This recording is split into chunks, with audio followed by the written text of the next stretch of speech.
Assalamualaikum warahmatullahi wabarakatuh. Sebelumnya, perkenalkan nama saya Tiatia dari kelas MN23C. Nah, pada kesempatan ini saya akan mempresentasikan studi kelayakan bisnis CP ET Elektronik. Presentasi ini membahas apakah usaha perdagangan elektronik ini layak dijalankan dari berbagai aspek, mulai dari pasar, teknis, hingga keuangannya.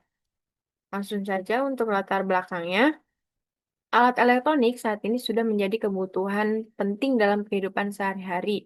Seiring berkembangnya belanja digital, permintaan produk elektronik terus meningkat. Namun, tingginya permintaan juga membuat persaingan semakin ketat, sehingga dibutuhkan perencanaan bisnis yang matang. Kemudian, identitas perusahaannya. CP Elektronik merupakan usaha perdagangan elektronik yang berdiri pada tahun 2025 di Kabupaten Bekasi, tepatnya di Jalan Gedung Gede, Bojongsari, Kecamatan Kedungwaringin. Nah, usaha ini menyediakan produk elektronik rumah tangga dan perkantoran dengan garansi resmi, harga kompetitif, serta pelayanan profesional. Nah, untuk logonya berbentuk lingkaran, melambangkan kesatuan dan komitmen jangka panjang. Kemudian ada identitas perusahaan. Untuk identitas perusahaan, eh, yaitu PC-nya, menjadi elektronik terpercaya yang menyediakan produk dengan berkualitas, harga kompetitif, dan layanan terbaik untuk memenuhi kebutuhan teknologi masyarakat. Kemudian untuk misinya ada 5, menyediakan berbagai produk elektronik yang lengkap, berkualitas, dan bergaransi resmi. Yang kedua, memberikan pelayanan yang ramah, cepat, proporsional kepada setiap pelanggan. Yang ketiga, membangun hubungan jangka panjang dengan pemasok dan pelanggan melalui kejujuran serta kepercayaan. Yang keempat, mengembangkan layanan pembelian offline maupun online agar mudah diakses oleh semua pelanggan. Yang kelima, terus meningkatkan kualitas sumber daya manusia dan sistem manajemen agar usaha berkembang secara berkelanjutan. Kemudian untuk tujuannya, meningkatkan penjualan, memperluas pasar dari wilayah sekitar, di wilayah sekitar. Yang kedua, membangun citra positif sebagai toko elektronik yang amanah dan terpercaya. Yang ketiga, menyediakan solusi teknologi yang mudah dan terjangkau bagi masyarakat. Yang keempat, mengembangkan layanan purna jual seperti servis, konsultasi, dan garansi untuk meningkatkan kepuasan pelanggan. Yang kelima, mencapai pertumbuhan usaha yang stabil dan menguntungkan dalam jangka panjang. Kemudian ada struktur organisasinya, yaitu pemiliknya Etialpia, manajer operasionalnya Rikumana, manajer keuangannya Ratna, staf gudangnya Juhana, customer service-nya Alma. Selanjutnya, aspek legal hukumnya yaitu menjelaskan apakah CPA elektronik sudah memenuhi aturan dan perizinan yang berlaku. Nah, untuk legalitas ini penting supaya usaha bisa berjalan resmi, aman secara hukum, dan diakui oleh pemerintah. Sekaligus meningkatkan kepercayaan konsumen dan mitra. Nah, dari tabel yang ditampilkan, CPET Elektronik sudah memiliki dokumen penting seperti akta pendirian, NIB, izin usaha, NPWP, izin lingkungan, sampai sertifikat merek, dan semuanya sudah lengkap ya. Nah, selain itu, kepemilikan saham juga jelas, yaitu ETL Piah 70%, Erik Rukmana 30%, dengan modal usaha yang mudah ditetapkan. Jadi, dari sisi hukum usaha bisa dikatakan aman dan layak dijalankan. Kemudian, aspek pasar. Nah, aspek pasar tujuannya menilai potensi usaha melalui pemahaman kebutuhan konsumen dan tingkat persaingan. Analisis ini membantu ET Elektronik menentukan strategi pemasaran yang tepat agar mampu bersaing dan berkembang secara berkelanjutan. Nah, ET Elektronik juga menyediakan produk elektronik yang bergaransi resmi dengan harga kompetitif untuk kebutuhan rumah tangga dan kerja. Selanjutnya, ada komponen utama analisis aspek pasar. Nah, Eh, pada bagian ini, komponen utama dan analisis aspek pasar yang meliputi estimasi penjualan, pangsa pasar, serta peluang dan tantangan usaha. Untuk proyeksi penjualan tahun pertama dari September 2025 sampai Oktober 2026, penjualan diperkirakan terus meningkat setiap bulan dengan total sekitar 722 unit dan nilai penjualan kurang lebih 2,7 miliar. Selanjutnya, untuk analisis jangka untuk analisis jangka menengah 3 tahun ke depan, penjualan diproyeksikan terus tumbuh hingga mencapai sekitar 965 unit dengan peningkatan pendapatan dan pangsa pasar. Dari sisi peluang, ET Elektronik memiliki potensi besar karena kebutuhan elektronik yang terus meningkat dan tren belanja online. Nah, namun usaha ini juga menghadapi tantangan seperti persaingan yang ketat, pertumbuhan elektronik yang cepat, fluktuasi harga, serta permintaan yang bersifat musiman. Selanjutnya, analisis peluang pasar. Nah, untuk analisis peluang pasar, sumber peluang pasar berasal dari pertumbuhan penduduk, peningkatan taraf hidup, perkembangan teknologi digital, serta tren belanja online. Nah, selain itu, kebutuhan alat elektronik di rumah tangga dan kantor juga terus meningkat, ditambah dukungan pemerintah terhadap UMKM digital. Kemudian, indikator kelayakan pasar elektronik dinilai cukup besar dan terus tumbuh ya. Produk elektronik juga mudah diterima oleh konsumen karena sesuai dengan kebutuhan sehari-hari, baik untuk kerja, belajar, maupun rumah tangga. Kemudian metode analisis SWOT-nya. Nah, berdasarkan analisis SWOT, kekuatan ET Elektronik ada pada produk berkualitas, harga kompetitif, pelayanan yang ramah, dan garansi resmi. Peluangnya berasal dari tren digital dan meningkatkan permintaan elektronik.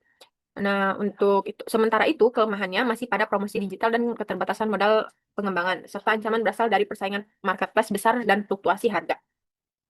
Kemudian, survei dan analisis peluang pasar. Survei dilakukan ke 120 responden dan hasilnya menunjukkan minat beli produk elektronik cukup tinggi. Nah, produk yang paling banyak dibutuhkan adalah TV, kemudian kulkas dengan harga yang dianggap ideal di kisaran 2 sampai 5 juta rupiah. Kemudian, konsumen masih banyak belanja di toko offline, tapi marketplace juga mulai diminati. Faktor utama konsumen memilih toko adalah kualitas produk, harga, pelayanan, dan garansi. Nah, selain itu, responden cukup tertarik dengan promo yang bersedia merekomendasikan toko dan pelayanan yang baik.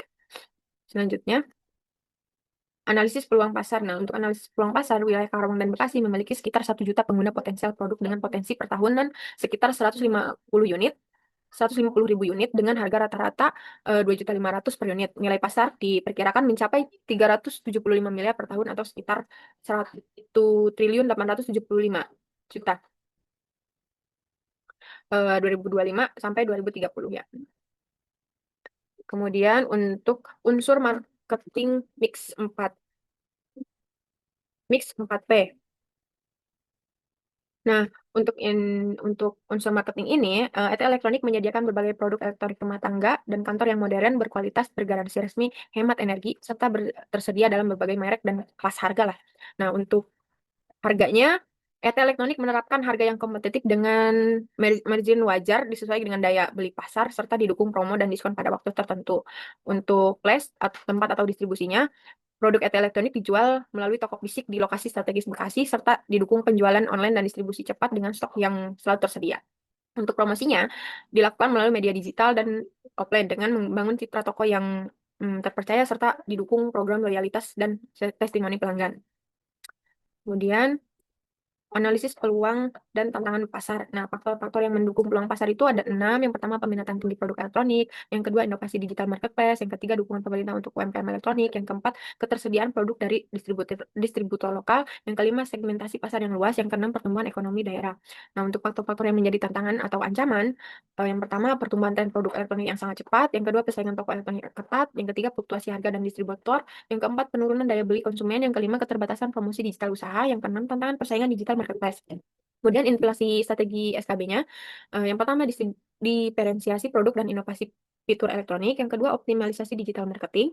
Yang ketiga, kerjasama dengan komunitas lokal, kantor, dan pelaku UMKM. Yang keempat, efisiensi operasional dan manajemen stok yang terukur. Yang kelima, kebutuhan terhadap legalitas dan standar keamanan produk. Selanjutnya, ini analisis pastel usaha perdagangan elektronik, CPET elektronik di Kabupaten Bekasi. Ya, ini untuk tabel-tabelnya. Nah, kemudian ini analisis pemilihan lokasinya. Ada yang tabel pertama metode sourcing, tabel kedua metode pusat gravitasi, tabel ketiganya metode titik impas lokasi ya. Selanjutnya, analisis teknis dan analisis aspek teknis dan produksi.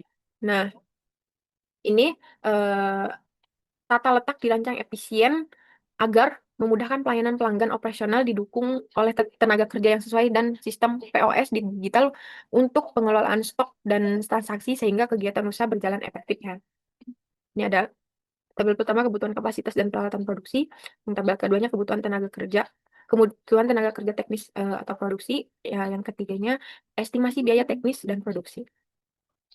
Jadi, hasil evaluasi menunjukkan bahwa operasional CPET elektronik berjalan efisien dengan pemanfaatan ruang sekitar 85%, didukung SDM yang optimal, serta manajemen stok berbasis sistem POS digital. Tuh. Selanjutnya, ada kajian finansialnya. Nah, ini ada laporan budgeting tahun perusahaan, ada konsumsi perusahaan per tahun, terus ada payback period, terus ada average rate of return. Jadi, ini tuh dari sisi keuangan, usaha ini menunjukkan hasil yang positif. Modal awal dapat kembali dalam waktu kurang dari 2 tahun. Nilai NPP-nya positif, serta IRR dan ARR berada di atas standar kelayakan, yang berarti usaha menguntungkan dan layak dijalankan. Ini juga masih sama. Nah, berdasarkan analisis kelayakan finansial, usaha toko elektronik dinyatakan layak dan menguntungkan dengan arus kas yang stabil serta kemampuan pengembalian investasi awal 200 juta dalam waktu relatif singkat lah ya. Kemudian eh, untuk terakhir yaitu kesimpulannya, berdasarkan kajian finansial, rencana investasi CPET elektronik dinyatakan layak dijalankan dengan seluruh seluruh skenario pembiayaan menunjukkan hasil positif. Payback periode kurang dari 2 tahun, nilai NPV positif, serta ARR dan IRR berada di atas tingkat diskonto 7%, menandakan usaha menguntungkan dan berprospek baik. Nah, skenario pembiayaan 50% dinilai paling seimbang karena mampu memberikan keuntungan optimal dengan arus kas yang stabil dan efisiensi. Terima kasih. Kurang lebihnya mohon dimaafkan. Wabillahi taufiq wal hidayah. Wassalamualaikum warahmatullahi wabarakatuh.